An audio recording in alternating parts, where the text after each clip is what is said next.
तो थोड़ा साइड दे दीजिए।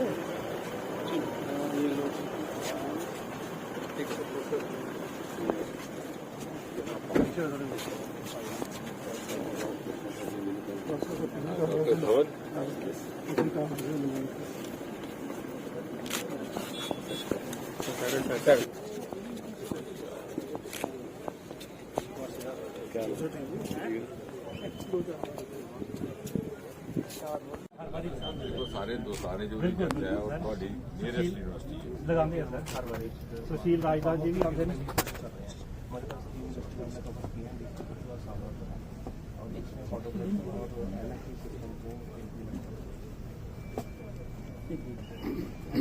वो हमारे साथ हर साल मेले में नहीं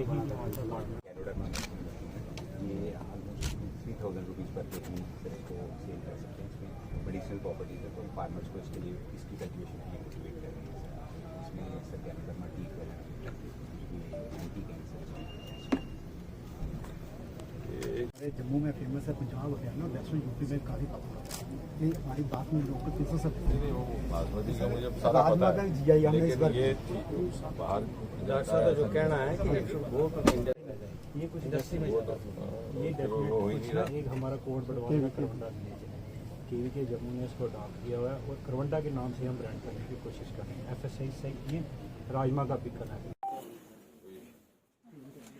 मेरा स्टार्टअप है और पेपर मास्टर का पेपर मास्टर के नाम से सारा मैं खुद ही बनाती हूँ। जो भी वेस्ट पेपर होता है, जो भी कारपेंटर का वो वेस्ट होता है, उससे ही बनाया। आपको एक सेल्फ हेल्प ग्रुप बनाओ, बनाया कोई ग्रुप? वालों के साथ अपना ग्रुप बनाओ और उसको मार्केटिंग करो, उनको भी एक रोजगार लाइवलीहुड मिलेगा और आपका भी नाम हो जाएगा। थोड़ा आगे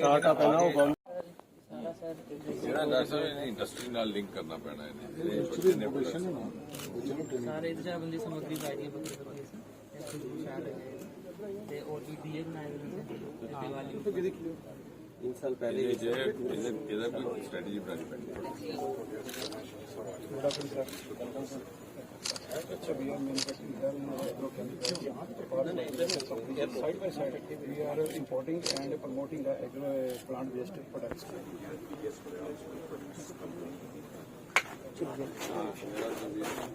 They are based basically in south, and we have to become also ideal products.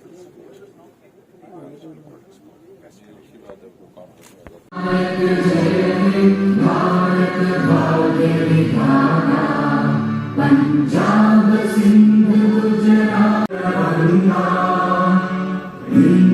Himachal Yamuna Ganga उच्चल जलधि तरंगा तव शुभ।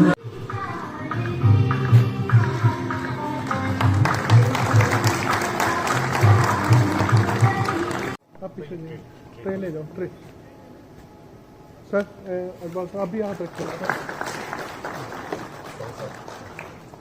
सर, इधर देखिएगा अडवाल सर, इधर देखिएगा। In Central Africa, Western Central Africa, and in India, in certain development programs, in hybrid breeding, in breeding for insect and disease, end-use quality traits. The author of more than 100 international conferences. Sir. Is on the panel of experts of various universities, visitors nominated to the court of fish culture and breeding, published more than 50 research papers, 7 strategy papers, edited a book and 4 chapters in recognition of made by CEU for management of insect fish, book chapters, strategy papers in recognition of the significant contribution. Students, students.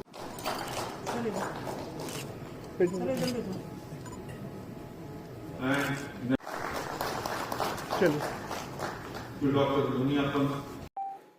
A lot of innovative initiatives like soil health card, neem urea, doubling farmers' income, etc., etc. The agriculture sector is still looked upon as a domain of the farmer from the yore, from the past. So whenever you talk of an agriculture or an agriculturist, the immediate image that comes to many of the folks is that of do bigha zameen, kisan or a Mother India kisan. We are still not able to actually tune ourselves to the fact that the agriculturist today is actually an agriculture technocrat. He is actually an agri-technocrat. He is an agri-entrepreneur. He is an agri-startup. And therefore, somehow, this sector has not received the kind of push that it could have deserved along with the IT sector and electronics. The second part is, which we often fail to understand and we often also fail to share, is that innovation is not necessarily science. We are looking at new endeavors, new initiatives, new experiments to forge ahead India in the next 25 years of the Amrit Mahotsav, as the Prime Minister often says, through innovation. And your theme is also sustainable innovations. It is not sustainable science, because no two words in English language may be same. So you could be innovative being a scientist or a non-scientist. It's more of a creativity. So somehow, in the world of startups, in the world of new technocrats, new entrepreneurs, the science degree got linked with innovation. And if I am saying so, I am not saying so simply for the sake of it, because all of us as students of science have been taught not to speak without evidence. I think the most striking evidence of what I am saying is not very far off from you, the Purple Revolution, which was born in Jammu Kashmir. The Aroma Mission, which began from Jammu Kashmir, which is now taken over all the Himalayan states. चल रहा है तो कितना एक क्योंकि बाहर से भी लोग आए हैं, कितना एक आदान प्रदान होगा और इससे फायदा होगा? सबसे पहले तो मैं कहूँगा कि बधाई के पात्र है इंडियन इकोलॉजी सोसाइटी और स्क्वाश जम्मू, जिन्होंने मिलजुल करके अंतर्राष्ट्रीय स्तर का एक यहाँ गोष्ठी की है, international conference sustainable agricultural innovations.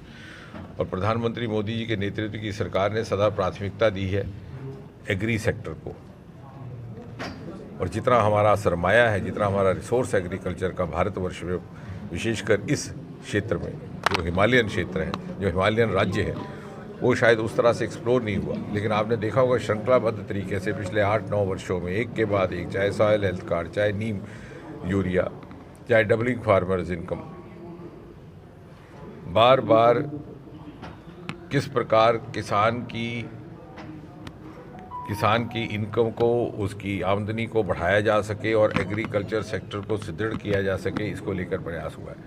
लेकिन कहीं ना कहीं मुझे लगता है कि हमें मीडिया का भी सहयोग चाहिए होगा कि हमारे जो माइंड सेट में बैठा हुआ है, एक तो ये कि हम जब स्टार्टअप की मूवमेंट की बात करते हैं, जो सारे देश में बड़ी ज़ोर से 2014 के 15 के बाद जब से प्रधानमंत्री ने लाल किले से उसका आह्वान किया था, उसने एक तीव्र गति पकड़ी है। इन राज्यों में, खासतौर से उत्तर के कुछ क्षेत्रों में, उस तरह से उस गति नहीं पकड़ पाई। और दूसरा, हम कभी कभी जब स्टार्टअप की बात करते हैं तो अक्सर हमारे दिमाग में आईटी और इलेक्ट्रॉनिक्स का ही विचार आता है। हम ये भूल जाते हैं, ये शायद उतनी प्राथमिकता से सोचते नहीं कि एग्रीटेक स्टार्टअप अपने में एक बहुत बड़ा नया विकल्प है। और हमारे यहाँ जम्मू कश्मीर से ही पर्पल रेवोल्यूशन का जन्म हुआ।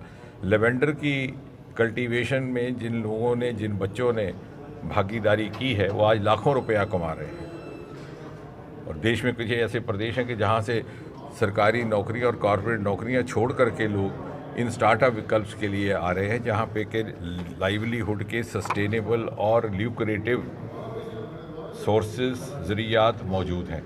तो मैं चाहूँगा कि हम समाज की एक जिम्मेवारी समझ करके हमारे बीच में जो रिसोर्सेज मौजूद हैं, जिससे हमारे आने वाली पीढ़ी का भी लाभ हो सकता है। और आज के युग में जो हमारे जितने भी विभाग हैं, चाहे बायोटेक्नोलॉजी का विभाग है, चाहे CSIR है, हर प्रकार का सहयोग दे रहे हैं जिससे कि एग्रीकल्चर प्रोडक्ट की क्वालिटी बेहतर हो। प्रधानमंत्री जी ने ड्रोन की गाइडलाइंस को रिलैक्स कर दिया ताकि ड्रोन को खेती बाड़ी में, एग्रीकल्चर में, और ये याद रखिए कि आज का एग्रीकल्चरल फार्मर पुराने ज़माने का फार्मर नहीं है, वो शब्द दिमाग से निकाल दीजिए। वो एग्रीटेक स्टार्टअप है, वो एग्रीटेक एंटरप्रेन्योर है। और आने वाले वर्षों में, 25 वर्षों में, जैसे प्रधानमंत्री अमृतकाल कहते हैं, जो भारत जब अपनी शताब्दी मनाए